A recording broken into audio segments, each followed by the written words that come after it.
အားလုံးပဲမင်္ဂလာပါအင်းမြင့် education မှာယနေ့သင်ကြားမယ့်သင်ကြားရေး lesson ကတော့ G9 သင်ယူအခန်း1ရဲ့ Lesson-16 ပဲဖြစ်ပါတယ်ဆရာတို့ပု္ပ္ပာနံပါတ်6ကိုဆက်လက်လေ့လာလိုက်ရအောင်ပါ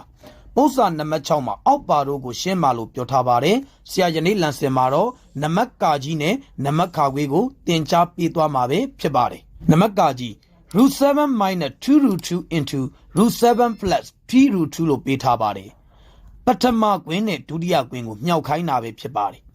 ပထမကွင်းမှာပါတဲ့ root 7 သည် root 7 ကိုလည်းမြောက်ရမယ်3 root 2 ကိုလည်းမြောက်ရပါမယ် root 7 မြောက်ရင်7မှာလက္ခဏာက plus ပါ root 7 နဲ့3 root 2 နဲ့မြောက်လို့ရရှိလာသောတန်ဖိုးသည်3 root 14 ပဲဖြစ်ပါတယ် root 7 အလဲပြီးသွားရင် minus 2 root 2 သည်နောက်ကွင်းမှာရှိသောကိန်းအလုံးကိုမြောက်ပေးရမှာပဲဖြစ်ပါတယ်minus 2 root 2 နဲ့ root 7 နဲ့မြောက်ပါမယ်ရရှိလာသောတန်ဖိုးသည် minus 2 root 14 ပဲဖြစ်ပါတယ် minus 2 root 2 နဲ့ plus 3 root 2 တို့မြောက်ပါမယ် plus minus မြောက်ရင် minus ပါ2 3လီ6ပါ root 2 root 2 မြောက်ရင်2ပဲဖြစ်ပါတယ်6နဲ့လီ12ပဲဖြစ်ပါတယ်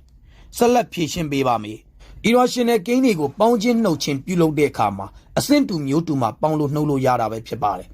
root 14 အစဉ်လဲတူတယ်အမျိုးအစားလဲတူတယ်ပေါင်းလို့နှုတ်လို့ရပါတယ်ပေါင်းနဲ့နှုတ်တဲ့အခါမှာအတွင်းထဲကကိန်းတွေကိုပေါင်းခြင်းနှုတ်ခြင်းပြုလုပ်ပေးလို့မရပါဘူးမြောက်ပေါ်ကိန်းတွေကိုပဲပေါင်းခြင်းနှုတ်ခြင်းပြုလုပ်ပေးရတာပဲဖြစ်ပါတယ်3 root 40တဲ့ကနေ2 root 40ကိုနှုတ်လို့ရရှိလာသောတန်ဖိုးသည် root 40ပဲဖြစ်ပါတယ် plus 7 minus 12ရှင်းလို့ရရှိလာသောတန်ဖိုးသည် minus 5ပါရရှိလာသောတန်ဖိုးကိုပြောပါဆိုရင် root 14 minus 5ပဲဖြစ်ပါတယ်နံပါတ်ခါခွေ5 root 3 minus 4 by root 3 plus 7 root 3လို့ပေးထားပါတယ်5 root 3နဲ့7 root 3နဲ့ရှင်းပေးလို့ရပါတယ်ပေါင်းလို့ရရှိလာသောတန်ဖိုးသည်12 root 3ပဲဖြစ်ပါတယ်လက္ခဏာက minus ပါ4 by root 3ပိုင်းခြေ irrational ဖြစ်နေရင်ဆရာတို့ rational ပြောင်းပါမယ်ပိုင်းခြေကိုကြည့်တဲ့အခါမှာကိန်းတစ်လုံးမှာကိန်းတစ်လုံးဆိုရင်တန်ဖိုး2နဲ့မြောက်ပါတယ်